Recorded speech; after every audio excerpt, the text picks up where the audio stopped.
আসসালামু আলাইকুম। Automobile technology Bangla video সিরিজে আপনাকে স্বাগতম। হাজারো পার্টসের সমন্বয়ে গঠিত হয় একটি অটোমোটিভ ভেহিকেল। একটি গাড়ির প্রত্যেকটি পার্ট আলাদা আলাদাভাবে কাজ করে গাড়িকে সচল রাখে। কোন পার্ট কী কাজ করে, ড্যামেজ হলে কী ধরনের সিমটম দেখা দেয় এবং এর ফলে কী কী রিস্ক থাকতে পারে, এরূপ বিষয়গুলি নিয়ে আলোচনা করা হয়ে থাকে এই ভিডিও সিরিজে। ব্রেক ক্যালিপার ডিস্ক ব্রেক সিস্টেমে ব্রেক প্যাডের হাউজিং হিসেবে কাজ করে ব্রেক ক্যালিপার। যখন ব্রেক প্যাডাল চাপা হয়, ক্যালিপারে থাকা পিস্টন ব্রেক প্যাডের উপর চাপ প্রয়োগ করে, ফলে ব্রেক প্যাড ঘূর্ণায়মান রোটরকে চেপে ধরে এবং গাড়ি ব্রেক হয়।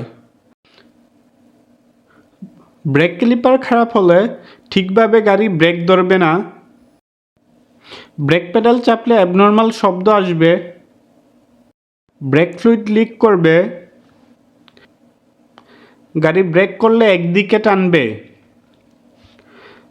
ব্রেক প্যাড অসমভাবে ক্ষয় হবে, ব্রেক প্যাডাল স্পঞ্জি বা সফট হয়ে যাবে।